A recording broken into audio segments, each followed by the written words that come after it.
What if symbols could speak? What if they held secrets from the ancestors? Not just decorative patterns or traditional designs, but sacred messages, woven with the wisdom of an ancient people, crafted to echo through generations. In the lush heart of West Africa, within the powerful Ashanti Empire of Ghana, a unique form of expression emerged that turned symbols into sacred speech. These are the Adinkra symbols, not merely images but philosophy carved into form. For the Ashanti people, symbols weren't just symbols. They were bridges between the visible and the invisible, the living and the dead, the now and the eternal.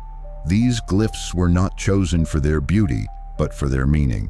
Each one a moral compass, each curve a code.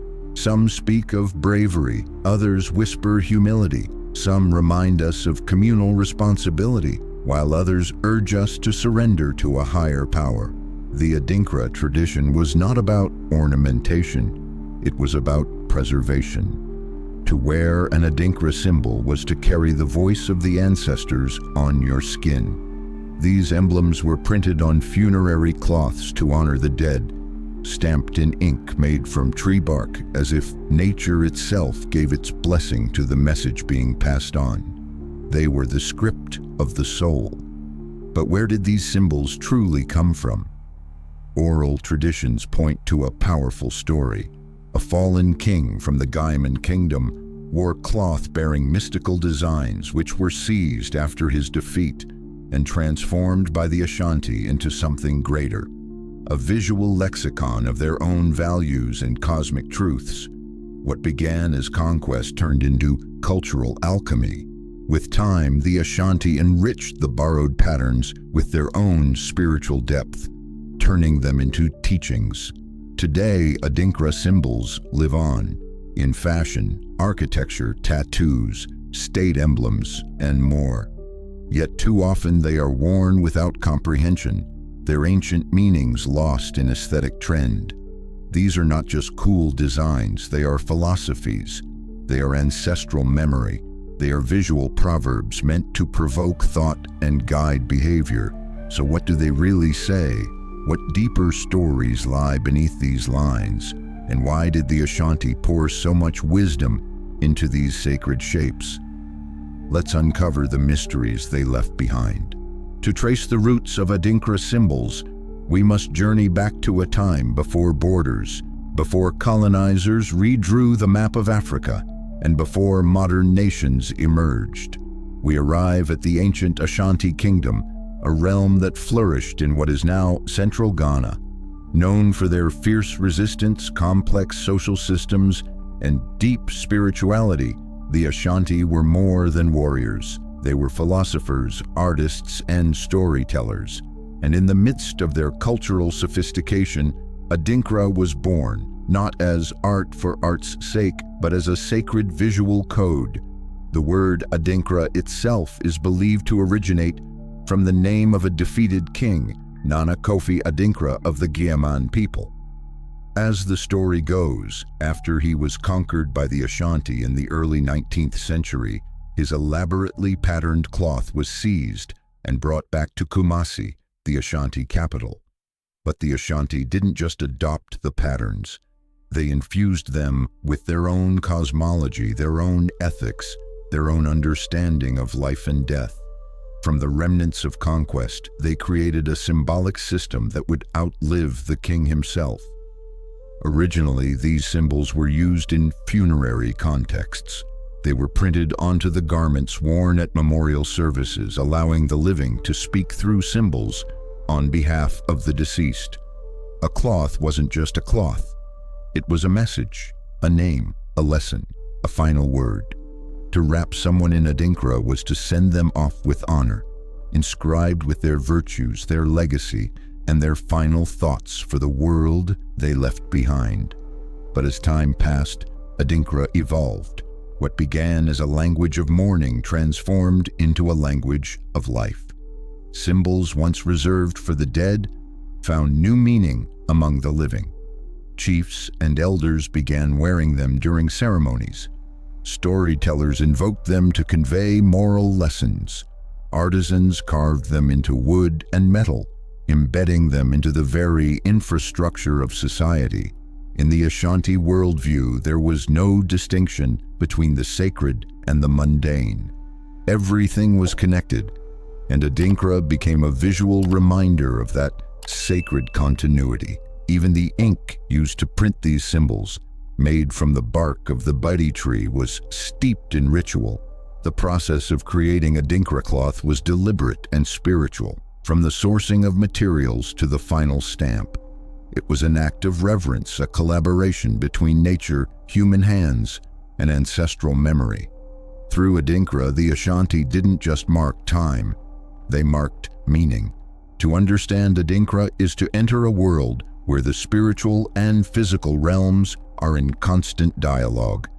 For the Ashanti people, life is not a straight line but a cycle of birth, death, and rebirth. And within that cycle, symbols become more than tools of expression. They become vessels of truth. The Adinkra symbols are not random decorations. They are the Ashanti worldview compressed into elegant forms. Each one acts as a key, unlocking ancestral knowledge and spiritual principles that guided every facet of life. At the heart of this symbolic system lies a belief in interconnectedness. Nothing exists in isolation.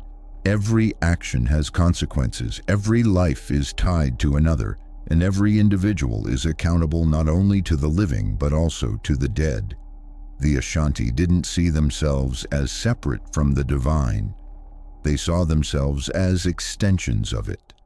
The Adinkra symbols reflect this philosophy by capturing complex moral and metaphysical ideas into single, powerful images. A swirl might represent infinity, a spiral, the journey of the soul. A pair of horns could embody the balance between strength and humility. These aren't just representations, they're reminders. Take, for instance, the concept of Nkinkim, a symbol that reflects life's dynamic journey, its twists, its turns, its unexpected detours. Or Iban, a simple house-like shape that carries the weight of meaning, safety, security, and love found in family. These symbols were not only artistic, they were didactic. They taught, they corrected, they inspired, and most importantly, they preserved wisdom that could not be lost to time. One of the most sacred ideas woven into Adinkra is the concept of sunsum, the spirit, the essence of a person. To the Ashanti, every human has a sunsum, and every action affects it. Symbols functioned as spiritual check-ins, reflections of how closely one was walking in alignment with their divine purpose. Wearing or displaying a symbol wasn't just a personal statement. It was a spiritual affirmation, a pledge to uphold its values. Adinkra, then, is not merely visual. It is spiritual architecture. It builds a world in which ethics, ancestry, and eternity are bound together. In a society where the spoken word was powerful, the visual word had to be transcendent, and Adinkra fulfilled that role, turning the invisible into something you could see, touch, and carry with you forever. Among the hundreds of Adinkra symbols known to the Ashanti people, a select few stand out, not just for their visual appeal, but for the philosophical power they wield. These are not casual emblems, they are declarations of identity, guides for behavior, and echoes of ancestral voices. Let's begin with the most iconic of them all, Gai Nyame. In the Akan language, it means except for God. It's a bold assertion of divine supremacy, a reminder that in all things, in every moment of existence, only the Creator holds ultimate authority. No ruler, no spirit, no force surpasses God. This symbol has become a spiritual anchor, not only in Ghana, but across the African diaspora. Its elegant swirl, often interpreted as a stylized spiral of infinity, isn't just design. It's defiance against fear, its reverence, its faith, Next is Dwenemen, the ram's horns. At first glance, it may suggest brute strength, but its meaning is far deeper. It stands for humility paired with strength, a concept often lost in today's hyper-competitive world. The ram, though capable of great force, bows its head. This symbol calls us to recognize that true power isn't in domination, but in restraint.